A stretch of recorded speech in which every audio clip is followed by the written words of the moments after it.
Welcome to the Jill on Money Show. It's Saturday, May 7th. And we've got such an interesting guest this weekend. I do fall in love with our guest, Mark. It's funny. I met this woman through my colleagues at CBS News. Her name is Anne Mukherjee. She is the chair and CEO of Pernod Ricard, which is the second largest spirits company in the world.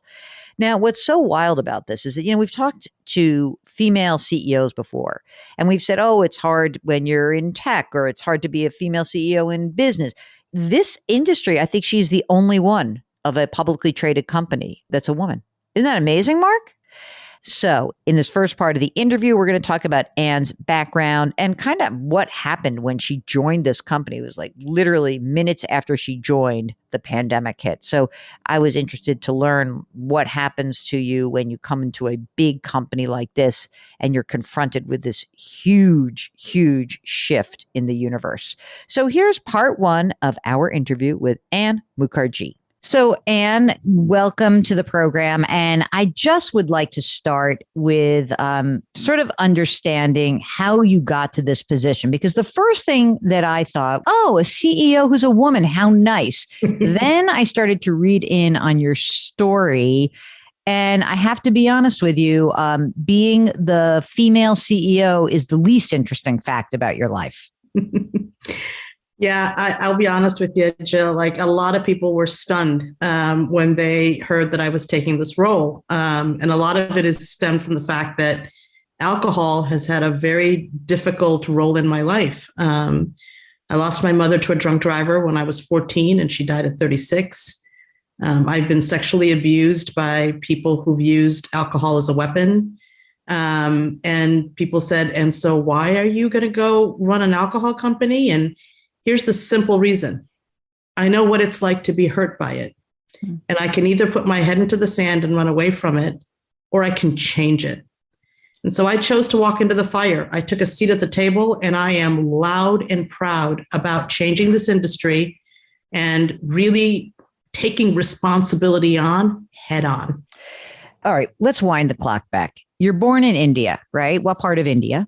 Kolkata, West Bengal. Tell us a little bit about what was going on in your life before you moved to the United States. So tell us about who were you? Who were you as a kid? I mean, you're very plucky now as an adult, but you don't just arrive there. So tell us a little bit of your backstory.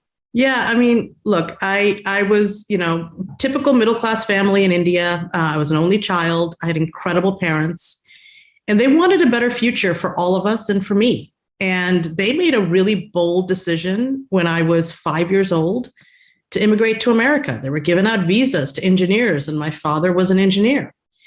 And so, we came to this country in Chicago. We didn't have a lot of money. I grew up on the south side of Chicago. I remember my first memory going to, nursery school. My father's best friend had been shot the night before because they got mugged. I didn't grow up entitled. I don't really have a path. We grew up as, immigrants in America, and we're Indians. So look, we believe in education. We believe in, pulling ourselves up by our bootstraps. And that's what we did. And everything was going great until my mother was killed. And, I went back to India, had to fit in back in a new culture that I knew nothing about. And again, it was education that really helped me come out of it. I went back to University of Chicago. It was interesting. I did a degree in economics, but I was so curious about what made people people. And I was trying to figure out not just what motivated them, but also what motivated them to do harm to people. Religion is a faith. And so I delved into it. I did comparative world religions, psychology of religions. It was a real awakening. Somehow that wired my brain, the right and the left side of my brain. And either I was going to be a TV evangelist or I was going to be a marketer. Well, wait a minute. As the only child of middle-class Indians, I thought the only choice was either to be an engineer or a doctor.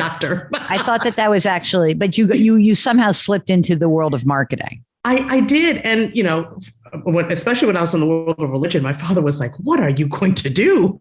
So look, I was supposed to be a neurosurgeon, but when my mother passed away and I went back to India, it was really hard I lost my path. I lost my educational path. I was on this, you know how it works. And I had to regroup. I had to rethink about my life. And, I've always been a person that has never had a destination. I don't believe in destinations.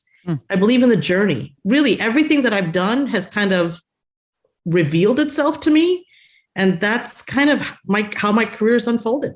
It's interesting, though, because when you consider that, I think a lot of people listening, especially parents and also younger people, feel like they have to have a path that is put out in front of them. Otherwise, why are they doing this? And you don't want to dither around, and you don't want to waste money on an education you may or you may not need. Why is not having a path helpful to some of these people? So I'll tell you what it has been for me. And I talk to my children about it all the time, who are in college today.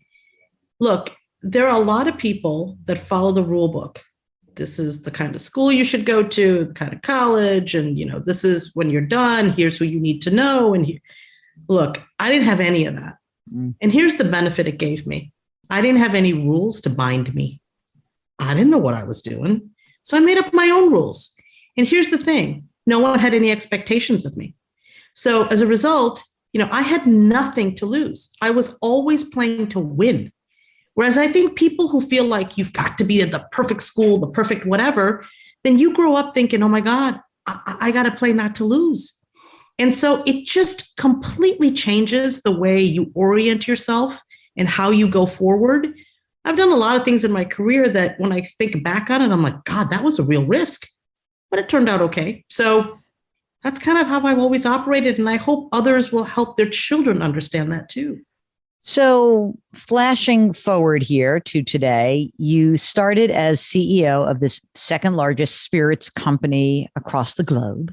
Are you a drinker yourself, just out of curiosity? My husband and I, we are entertainers. We believe in spirits bringing people together. It was a part of our DNA anyway. And so, yeah, we are, but we do it very responsibly. So you started when? You started before the pandemic. What was the actual start time? Was this December 2019? Is that right? That's exactly right. You got some sense of timing, lady. What did you think in December of 2019? What did you think you were going to try to be doing besides, obviously bringing this idea of responsibility to the idea of spirits in the world that you were living? But what else did you was sort of like, okay, this is what I got to do? What did you think you had to do in December of 2019? Yeah, look, my mandate was very clear, right? We are the second largest spirits company, not by far behind the number one spirits company in the world. So I was brought in to accelerate the U.S. business. The U.S. business is the largest business in all of Pernod Ricard. Actually, U.S. is kind of the largest market in the industry, right? Mm-hmm. Global industry. And so I've had a track record. That my track record, what am I known for? What's my distinction? I'm a turnaround queen. Mm-hmm. I take companies from a supply mindset to a demand mindset. I know how to wire businesses and the holistic business from supply and demand, turn that around. I'm a transformation queen. So that's why I was brought in. And, if we accelerate the United States, we've got a real shot at being the fastest growing company in the world. And so that was my mandate coming in. And then, 3 months later, I was chained to my bedroom desk. And so, okay, the pandemic hits. What's your first thought around the business? Everyone had ideas about what they thought was going to be the impact in March of 2020. So now tell us what your thoughts and your fears were, and then what actually did happen for the business amid the pandemic. Yeah, so here's what I thought was going to happen. I thought this is maybe a 2-month thing, 2 to 3 months, right? So it's like, okay, really cool. Let's take an opportunity out of this, right? And so I used that time to say, okay, guys, no one's going to bars, no one's going to restaurants, so we don't have to spend in those channels. Let's take a step back and really review the business and really understand what drives it. What do we got to change? So we used those 2 or 3 months to really start thinking about that. And I started to teach the organization around this notion around adversity advantage, which I believe is the intersection of what are the things that truly matter and what is in our control, right? Everything else, throw out the window, because otherwise it's just wasted time. And so those 3 months kind of turned into ultimately 2 years. But here's the thing, boy, did we learn a lot about the dynamics of our category. Where were we strong? Where were we weak? It completely helped us retool the entire organization. And as a result, not only has our business performance been outstanding in these last 2 years, we've grown 17% in the last 2 years post-COVID. As we're coming out of it, we've got an incredibly strong business momentum behind our business. And people are seeing that, they can now add impact in a way they never thought they could, and they can do it responsibly. So where was the weakness when you said you have strengths? It's fun to talk about strengths, but where was the weakness? So here's the thing that I think most people don't realize, right? In the United States, when we saw in-home consumption really lift, right? And people started to do in-home cocktails. So we are a company that is really well developed in restaurants and bars. We're very good at it, right?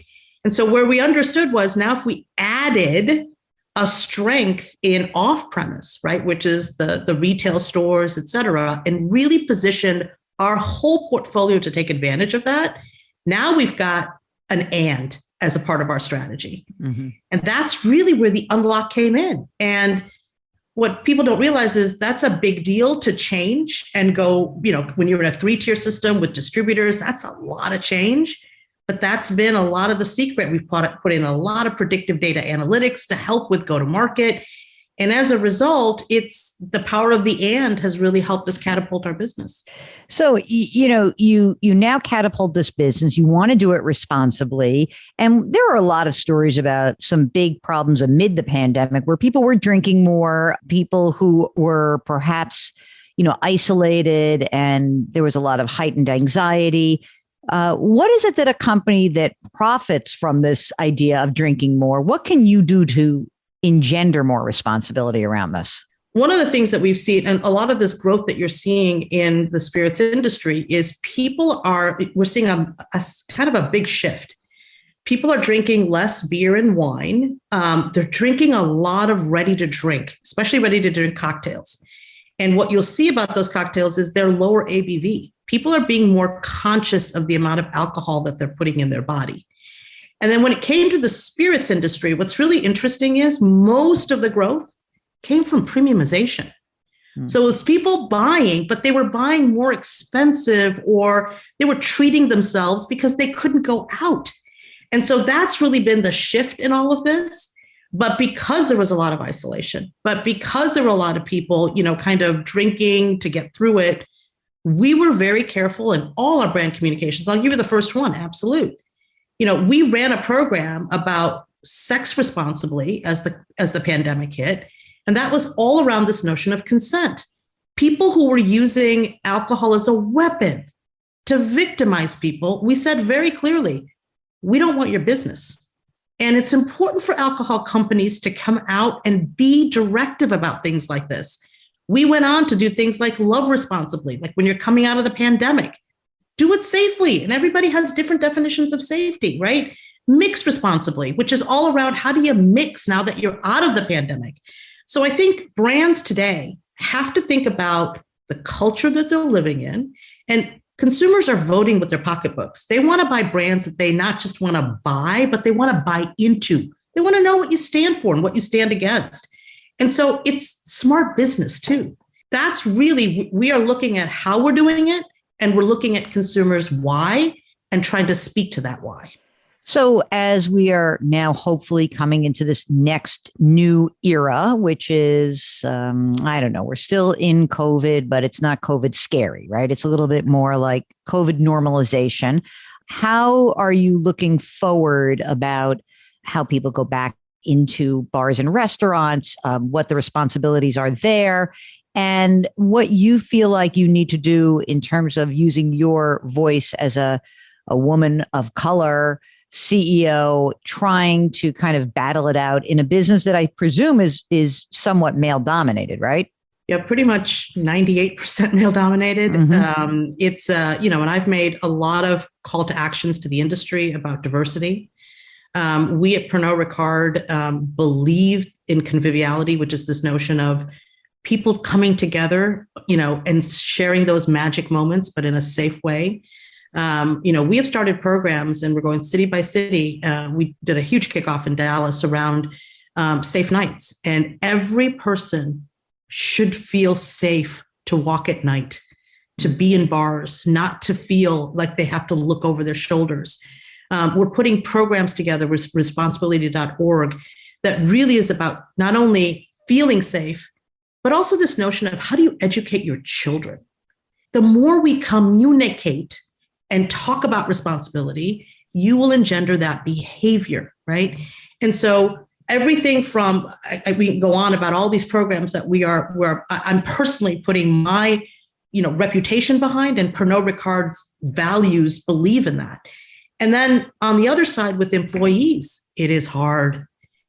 People are asking for flexibility. People who are of color and, they don't feel safe. These last 2 years have been hard. It's been hard even for my own children. We're people of color. And so giving people flexibility. We have agile working.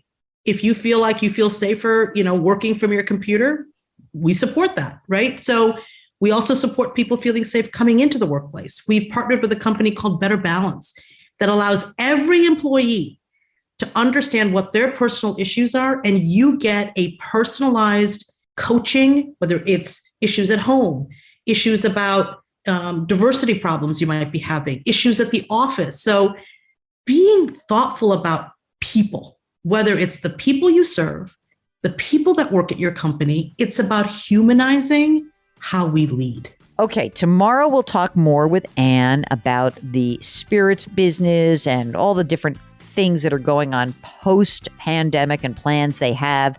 But if you have a question about your own financial life, all you need to do is go to our website, jillonmoney.com, click the Contact Us button, and of course, let us know if you would be willing to come on the air. While you're there, sign up for the free weekly newsletter and check out our other stuff. It's really good. We got a lot of content. It changes all the time. So check out jillonmoney.com. For today, Saturday, please put your hands metaphorically on someone's back. Grit, growth, grace. Thank you for listening. We'll talk to you tomorrow.